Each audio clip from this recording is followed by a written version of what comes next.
Welcome to the Manx Theatre Podcast. Come on to the theatre. Hello, and welcome back to episode 21 of the Manx Theatre Podcast with me, Neil Callan.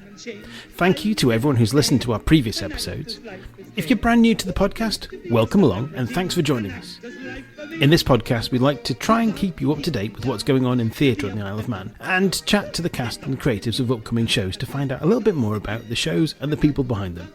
You can still listen to all of our previous episodes through all the usual podcast outlets and at manxradio.com/podcasts. Whilst you're there, make sure you subscribe, give us a like, rate and leave a little review and share with all your friends because that helps us move up the podcast charts. You can also keep up to date with what's going on by following Manx Theatre Podcast on Facebook and Instagram and at Manx Theatre Pod on Twitter. Coming up in this week's episode, I chat with Manx Operatic Society Life member and former Madam Chairman, Nikki Openshaw. We chat about the Manx Operatic Society's Night at the Musicals, which has now been pushed back to their usual slot in February-March 2022, and Nikki's long and illustrious career both on and off stage with the Manx Operatic Society. Well, this lockdown has lasted a little longer than we expected, with quite a substantial outbreak of the Kent variant here on the island, which has seen the number of positive cases rise to over 1,100. It looks like we're heading towards the end of it again, as the schools are expected to be fully open again in a couple of weeks, provided there's no further unexplained positive cases. Hopefully this means the theatre will be open again shortly, and we'll be able to get back to business. This, once again, has meant a slight delay for the Christian World Theatre School's production of The Wizard of Oz, whose production has now moved to May this year. Hello Little People's production of The Twits has moved to June, and the Douglas Choral Union's production of Shrek the Musical and the ever-popular Young Farmers concerts are currently being rescheduled. I don't want to say any particular dates at this moment in time because by the time I've recorded it, it's probably out of date. Additional productions to look forward to are also Parker Snell's production of To Kill a Mockingbird, currently set for the end of May, and Taylorian Productions have just announced their cast for a chorus line, which replaces School of Rock from the 7th to the 14th of August. Right then, without any further ado, let's dim the house lights and lift the curtain on my chat with Nicola Openshaw. you're listening to the Manx Theatre Podcast. I'm joined today on the podcast by Nicola Openshaw, an absolute all-rounder and stalwart of the Manx Operatic Society. Whether on stage or off, she's been involved in almost all of the Op's biggest shows over the last 25 years or so. As you'll tell from her accent, she's not Manx-born, but we're not going to hold that against her. So, Nikki, welcome to the Manx Theatre Podcast. Hello. Great to have you here, Nikki. It's been a while, actually. It has. I haven't seen you for absolutely ages. See, Northerner through and through. Now, initially, I was going to have you on to chat to you about the Manx Operatic Society's production of A Night at the Musicals, which I believe was your baby. Well, not my baby per se, but I did take the reins and sort of guide it into a show that we had and that we still have to move forward with. So it's just something that I've always been passionate about. It's something that we wanted to showcase previous members that are still with us and giving an opportunity to younger people, new people, people who have moved onto the island and wanted a bit of a hobby. And that's what we achieved. Unfortunately, it hasn't got to stage yet, but when it does, it'll be a humdinger. Yeah. I mean, obviously with the last two lockdowns, then it's affected rehearsals massively, I guess. Yeah. I mean, when we initially heard that we were going to be going into lockdown again, or suspected, I should say, that we were going to go into lockdown again, it was one of those where we were at a good stage where we could just put it down, put it to bed for a little bit. And we did a little bit of Zoom rehearsing, but it's very difficult when you are in the middle of learning routines and things, you know. It's easy enough for doing a singing rehearsal, but when you're asking somebody to put their tap shoes on and tap in their kitchen, not only does it annoy the neighbours, but it annoys their families too. So it just became a little bit difficult to continue that. Can you keep the noise out? I'm trying to watch EastEnders. Yeah. Do you know, I was trying to put a bit of a list together of some of the parts that you've played, and it's just, you've had some pretty epic parts over the years, haven't you? I have. I've been very lucky, actually. I mean, I started in theatre when I was 11 back home, and my very, very first part was a young girl called Susan in Hello Dolly, and I think I was about 12 or 13 then. And then it just progressed from there, and I came over here, and my first big part was Maria in West Side Story. I mean, what a fabulous part. And I've just done so many different things, you know, Dolly Levi, Katisha, you know, there's been massive parts. My favorite of all time, Madame Thénardier in Les Mis. You know, you can't get much bigger than that. And of course, the one other role then that sadly we never got to see this time last year was Oda Mae. That's right, yeah. Oda Mae stepping in Whoopi Goldberg's footprints, but no, we didn't get to see it, unfortunately. So that stays locked away in my little cupboard. Mm-hmm. I mean, that must have been crushing to literally get 2 days before getting, and that was it. Then curtains down, and that's it. Game over. It's going to sound weird, but leading up to that, from about January onwards, I just had that feeling we were never going to be able to put it on. I just had that feeling. And so when it actually came to, you know, those couple of days beforehand, and we knew everything was locking down, it was weird. You just felt empty and it was a very, very weird experience, knowing that all that hard work you'd put into it, everybody just sat there in the pub, and it was just like limbo. Nobody knew what to say. And then when the announcement came out that actually the theatre was closing and everything was just going to be put on hold, and it was devastating. And especially for the two young guys, Alex Maxwell and Dandy, who were playing the big lead roles. You know, I just really felt for them, absolutely felt for them. Yeah. And for it to have closed before it opened was probably a better thing than it to be, you know, halfway through. I mean, even at the end of Getting Week, having done all that work, getting all the set and all the lighting sorted and everything into the theatre, go, nope, not happening. Yeah. Or even to be literally there on opening night or the second night and, you know, done one show and that's it, done. That would be just soul destroying, surely. Oh gosh, yeah. I think it would that would have been even worse. As it was, we all just sort of left that night after rehearsal, not knowing what was going to happen. And so you are left in limbo. If we'd actually been on the stage doing all that, the long days that you do leading up to getting in the show, yeah, that it would just been unbelievable. And they are long days as well, and they have Getting Week. Yeah, very long days. And especially as Ghost is quite a technical show. There's a lot of special trickery and what have you. And so we knew we were going into what would be quite a long, hard set of rehearsals leading up to actually being able to do a dress rehearsal. Yeah. So yes, if we'd been in the middle of all of that, which would have taken us all the illusions of, you know, Sam turning into me and vice versa, and you know, everything that has to happen, Sam tormenting the other characters with everything that has to happen, the firing of drinks cans out of things and what have you. It's going to be very, very technical, and we were all looking forward to doing it, and then suddenly we didn't get the chance to see how it would work. You've had all those rehearsals leading up to it where you get to have a play, you sort of know what's going to happen, but we never actually got to see how it did work. Yeah. And that's upsetting, because we were all looking forward to that. Yeah, I was due to crew on the show, and I was excited to find out all the different tricks and things were done as well. But then to get to do it was like, oh, but obviously I only had like about 2 weeks of build up to it, not 6 months like the rest of you. So yeah. So over the years then, as I alluded to there in my introduction, you've been involved with the Manx Operatic in almost every possible role going. I mean, for 4 or 5 years, you were chairman, you've been wardrobe mistress, you've been on stage, backstage, and everything else in between. I started it was just before my daughter was born in 1997. Oh my Lord. When just after my daughter was born in 1997, and I started as secretary to the society, and then went on from there.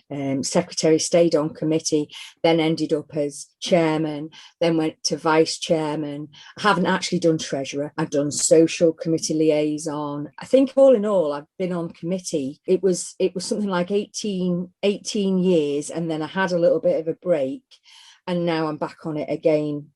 So yeah, I must have done about 23 or 24 years on committee. You know, you just reminded me there that, you know, possibly the best thing about the Manx Ops AGM every year was the epic secretary speech. the rundown of the previous year's worth of events. Stopwatch is on. Here we go.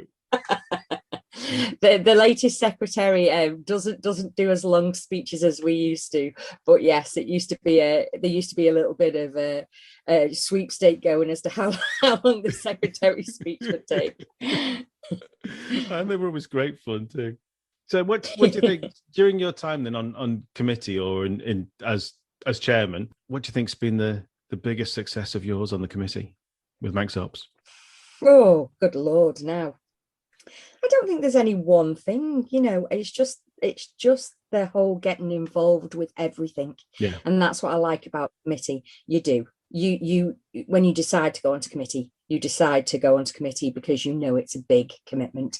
And there's no, I'm having a weekend off. It's 7 days a week. Oh, yeah. Always something on the go, and it's just literally rolling your sleeves up and getting stuck in, and I think that's what I love about it, and just doing everything. I don't think there's any one particular thing I can say. I absolutely, it's everything, all encompassing. Excellent. So roles aside, which has been the favourite show that you've been involved with at the Manx Operatic? Well, up until before Les Mis, I think I would have to have said 42nd Street. I mean, I absolutely loved it. The fun and games we had on stage, the fire brigade coming and catching us half undressed in the middle of things. Just the whole thing, the whole show was fabulous. But then Les Mis came along, and right from the start, it was just special. The whole cast we had, everything that went on, it was just that's the one that sticks in my head. Yeah, there's a buzz about the show, isn't it? There's just, that it's something special, don't you? Yeah, without a doubt. And everybody does just pull together, and it's just the energy from start to finish, and it never wanes. And it's like this ever-moving fast train, and you just know it's going to hit bullet point that week of that show. And we did 2 weeks, and it just went like a rocket. It's fabulous, absolutely fabulous. So go back to 42nd Street there. Obviously, it's a big tapping show, isn't it? If memory serves right, didn't you lead some like tapping workshops over the summer leading into the start of rehearsals for that? We did. We had all sorts of tap rehearsals through the summer for people that wanted to learn your basic time steps and all of that. And it was really, really interesting. Everybody enjoyed it, so much so that we've said during the summer now we're actually going to be doing some tap workshops again for people who are doing a night at the musicals next year with us, so that ones who didn't necessarily join in the big tap numbers that we've got going on, because they didn't have the elements of tap that they needed, will learn it in the summer so they can join in and do those ones. Excellent. Come September when we start rehearsing. Brilliant. So then, how many shows do you think you've done over the years? I don't know. So many, you've lost count. Probably about 25. I've been in the society almost 30 years. Yeah. And I only took a few, I took one or two out when Paige was quite little. And I dislocated my elbow in one on the day before dress rehearsal. So couldn't do that show. That was Which show was that? Rain. Singing in the Rain. We were in full costume on stage, and I fell and my elbow shot out from completely dislocated. So I didn't do that show. So yeah, I think I've probably done about 25 shows. Wow. Well, I joined Manx Ops in 99 for Hot Mikado the first time round. And yeah, I think you've been involved in pretty much every show since then. And it's scary to think that that's like 23 years ago now. 22 years ago, yeah. That's a long time ago, yeah. Yeah, now that you say that Paige was born in 97, it's scary to think that she's a fully grown woman now. She's still a little baby girl as far as I'm concerned. No. So in all of those 25 odd shows that you've done, which has been the favourite role that you've played? Madame Thénardier in Les Mis. Yeah. Yeah. And hubby says I am totally typecast. How rude. Well, we could say a lot about that, really, I suppose. But Knowing Ian as well as I do. Yeah. He's not too far off Mr. T himself, really, is he? Well, yeah, exactly. It's always a bit dodgy. Yeah. So what was it then about Madame Thénardier that stands out for you? Well, from her being loud and brash and a bit gobby, and I'm none of that, obviously. And I'm quite meek and mild, and I don't tell people how I feel like that, and I'm not a nasty person, and it was just completely living out of the box, and the fact that her outfits were just OTT. Yeah. It was just everything about it. It was like having a free reign to do everything that you wouldn't normally do in real life and getting away with it. I loved it. Brilliant. So what would be the dream role then? What's the one role that's on your bucket list that you're yet to achieve? Well, that one was top of my bucket list. So I'm so grateful that I was able to play that. It was amazing. But there's another one that's sort of like hit quite there's two that sort of hit quite home recently. Is everybody's talking about Jamie, the mum in that. Oh yeah. Oh gosh. Love yes of that. Love that show. Yeah, and so that one. And He's My Boy as well. What a song. Yeah. So that's like quite high up on my bucket list now. And also Dear Evan Hansen, which we went to see just before lockdown in the West End. The mum in that one is amazing, and it's taken its slightly different angle in that she's a little bit more rocky. So it's something that would be again out of my comfort zone, but something that I would quite fancy doing. That the song "Good for You," it's a really So they're my two. Yeah, brilliant. It's scary when you think about the roles that you have played, and when you were the young lead, and then you sort of like the character part, and now it's the mums and the dads. It's like, I know. I'm not young anymore. No. Why are we suddenly playing the parents? I like that part, but no, I'm about 40 years too old. Yeah, I'm too old for Danny and Grease anymore. It's not fair. Unless they rewrite it so that they we go back to see them now and where they are now, then no, it's not going to happen. Grease, the middle age years. Yeah. The mum and dad year. 50s, wasn't it? So you'd be updating it then. It'd be like the late 80s, 90s then, wouldn't it? For them to have them in their late 40s, 50s. Yeah. Ooh, that's a thought. Maybe we should write it. See? Ooh, yeah.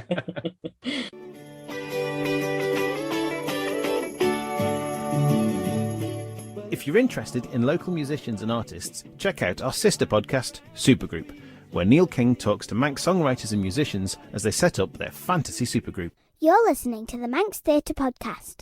Which part, then, do you think is the part that you were born to play? Now, this is the part that either is Nicola Openshaw to a T, or the part that you think you could just slip straight into. Probably Dolly Levi, without a shadow of a doubt. Mm. We're actually doing in A Night at the Musicals. We're actually doing Hello Dolly, and I'd not sung it since. And then we went into a first rehearsal, and it was just like, oh, here we go. And suddenly all the mannerisms came back, and it was like, oh, right, okay. She was there. She was just hiding under the surface. Was it like greeting an old friend? It was. And that was a wonderful show. Yeah, loved it. It was 2003. Yeah, it certainly was. Wow.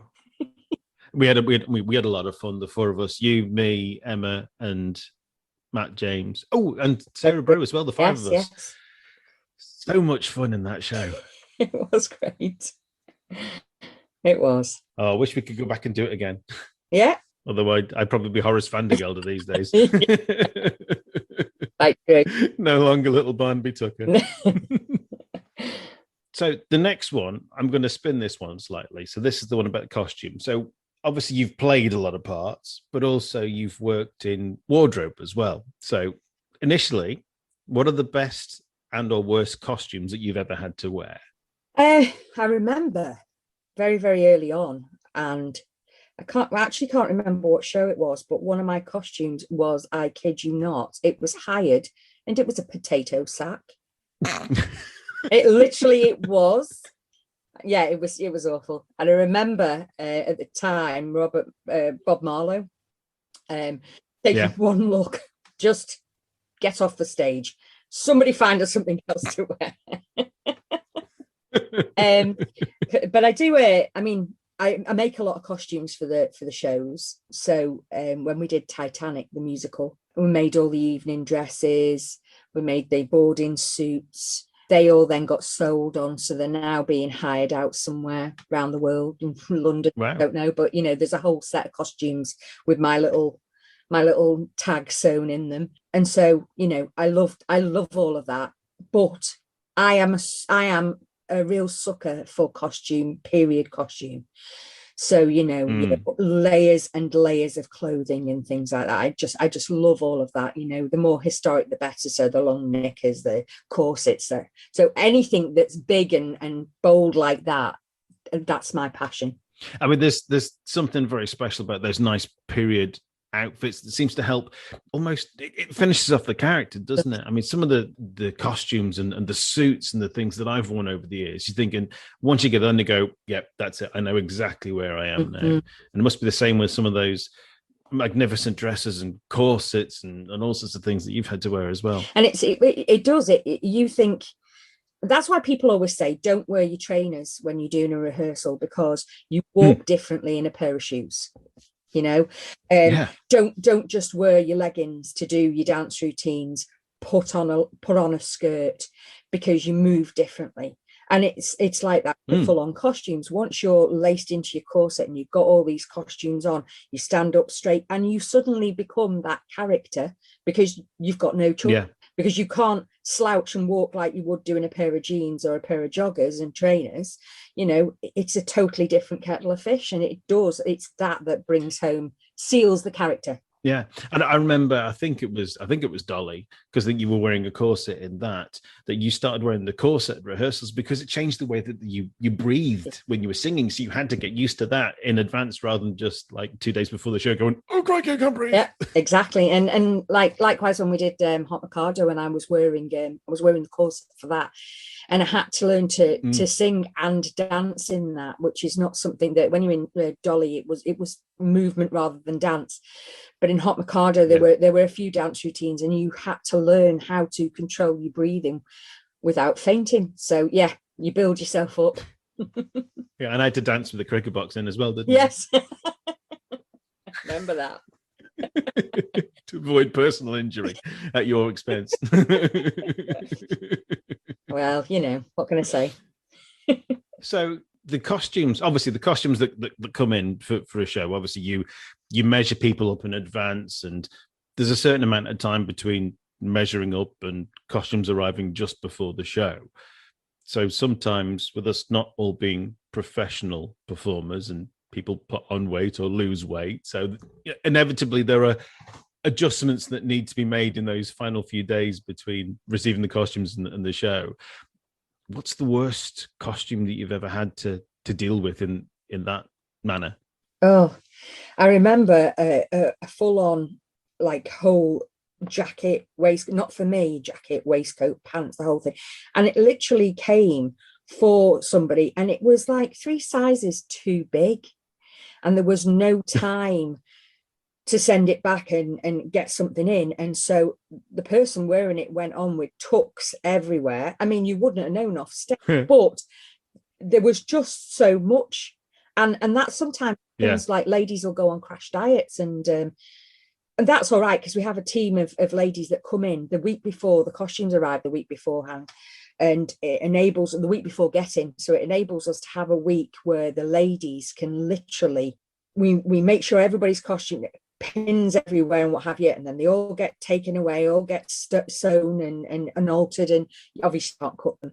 And in some cases, like in Les Mis, you the costumes that came, you weren't allowed to use a sewing machine on, so everything had to be hand sewn. All the fixings had to be hand sewn, you know. And you always get your men's trousers that come without seam, without the hems, just that you can take the hems up and do what you need to do. So without that team of costume ladies, I don't know where we'd be. Half dressed, that's where we would be. Yeah. I mean, that's one thing that probably a lot of people don't realize is just how many people behind the scenes are involved in the show. There's not just the people on stage and the ones that you can sort of see around with maybe a few backstage people that are moving stuff on and off, and the guys in the pit. It's all those it's all those ladies that are doing the adjustments on the costumes in that mad week beforehand, or are staying up till 1, 2, 3 o'clock in the morning because someone's trousers have split that night and they need to be back on again the next night. Yes, and we also had in Les Mis, prime example. One of the little girls' dresses had come, and they hadn't taken into account she was a child, so it was an adult's dress. Right. So we didn't have a dress for her. So I literally stayed up and I took her measurements, and I stayed up and I made her dress overnight so that she could go on and dress rehearsal and actually have a dress. But that's what happens, you get to a point where things have to be done, and you just, if you have to pull a good couple of hours into the night, or get up at 5 o'clock in the morning to get something sewn, or you're sat in the auditorium watching everybody else on stage hand sewing things in the dark just to get things finished, that's what happens. Yeah, the show must go on, isn't it? Exactly. Right, so this next one then, this is sometimes a little bit tricky. This is our gender swap question. So this is, which role would you most like to play of the opposite gender? Now, I've had to think of this, and there isn't one. Weirdly enough. Yeah. I have never... So no Valjean, then no Javert? No. There's never been a role where I've gone, I would have liked to have played that. And it was a male role. Never. Wow. Yeah. Do you know, when I was asked this question, because Neil King interviewed me in the very first episode, and I was torn between two. Go on. I was torn between Dolly Levi and Mrs. Lovett. And Mrs. Lovett just pipped it right at the very end. But literally, I was sat there chatting to him, and I didn't know which one was going to come out when he asked me the question until I said it. Yeah. But yeah, no, I sat. Two great parts. I sat and chewed over that one, and ran through all sorts of different shows. But no, there was not one that I went, I'd really want to do that, because there's so many really good character parts for women out there that I've never been jealous of a man playing a part and gone, I really want to do that one. Wow. Well, brilliant. That's a first. That's great. So there isn't one. Magnificent. I'm speechless, Nikki. I'm speechless. You've done the unthinkable. Yay! Right. Last year then, back at the end of the first lockdown, we created a Spotify playlist. Now, this was our idea behind this, was that we were trying to sort of set up our ultimate musical theatre playlist. Neil King and I, we each put 10 songs in, because we thought, well, who wants to listen to a playlist with only 2 songs on it? And we chose songs each that were either from shows that we've been in, shows that we've sung, or just songs that mean something to us. And then since we set that up, with each guest that we've had on the podcast, we've asked them to add another song in. So far, we've had contributions from Emma Callan, who chose West Side Story Overture, because she really wanted something from West Side, but couldn't decide which one. So she thought, if I have the overture, it's got them all. Yeah. Perry Day chose Being Alive from Company. Michelle James chose Beautiful from Beautiful, the Carole King story. Chloe Shimon chose Tight Connection to My Heart from Girl from the North Country. Bethany McGee chose the I Love You song from the 25th Annual Putnam County Spelling Bee. There's too many words in the title of that show. I can never remember it all. Joe Hillard chose Me and the Sky from Come From Away. Fantastic show. Lewis Kelly chose Waving Through a Window from Dear Evan Hansen. And Tony Eccles on the last episode chose When I Grow Up from Matilda, which is a fantastic song. Yeah. So, Nicola Openshaw, what is your choice? And why would you like to add it to our playlist?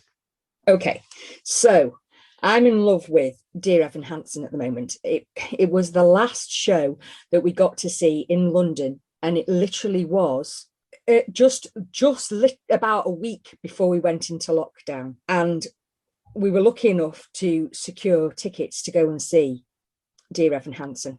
And whilst I loved all of it, absolutely all of it, including the song that you just spoke about, there was one in there that now holds quite a pull on my heart, which was You Will Be Found.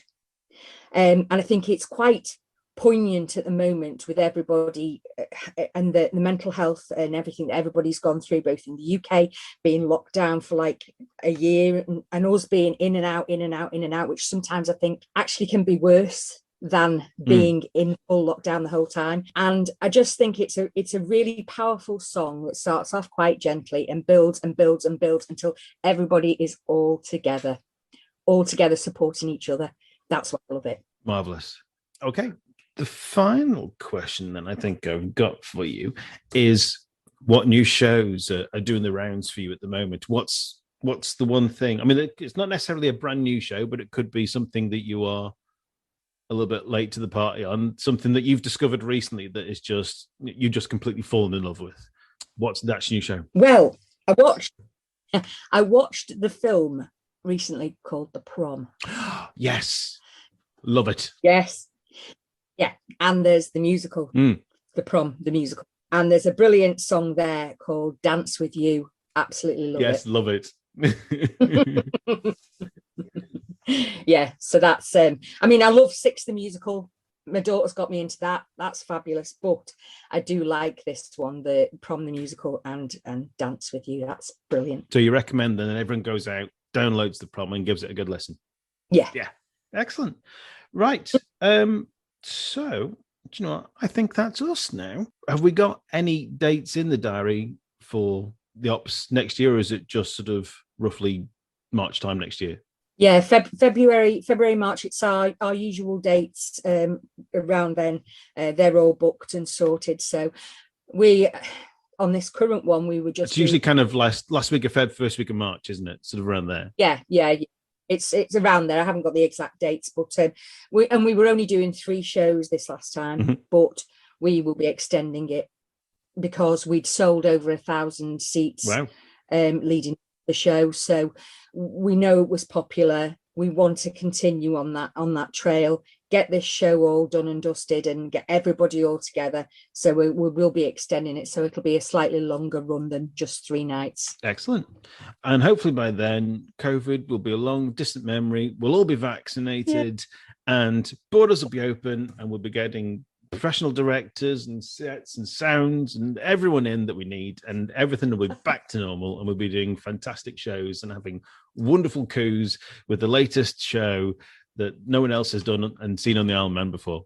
Well, I'm a realist. I'm praying and hoping, but things have changed, and I think we'll just move with the times, and yeah, it'll be good. No matter what we do, it'll be good. It'll be our new normal. Our new normal. I've stopped putting dates in when I'm talking about upcoming shows. I've stopped including dates now because there's no point, because as soon as it's recorded, it's wrong. So these shows are coming up, and that's it. They'll be on when they're on. Exactly. We'll give you a month and a year, and it'll be then. Give you a ballpark. It's going to be second quarter. Yeah. Right. Thereabouts. Well, Nikki, thank you very much for coming and having a chat with us on the podcast. And we hope to catch up with you again sometime soon. Thank you very much. Cheers now. Thanks. Bye. You're listening to the Manx Theatre Podcast with Neil Callan. And with that, we bring episode 21 to a close. Thanks once again to Nikki for joining us on the podcast. I'm going to be honest, if there was a bottle of wine or 2 on hand, this chat could have gone on for hours. Looking forward, over the next few months, I'll be hoping to catch up with Chloe and Michelle from Hello Little People and finding out about their upcoming production of The Twits and what they've been up to since we last spoke back in September.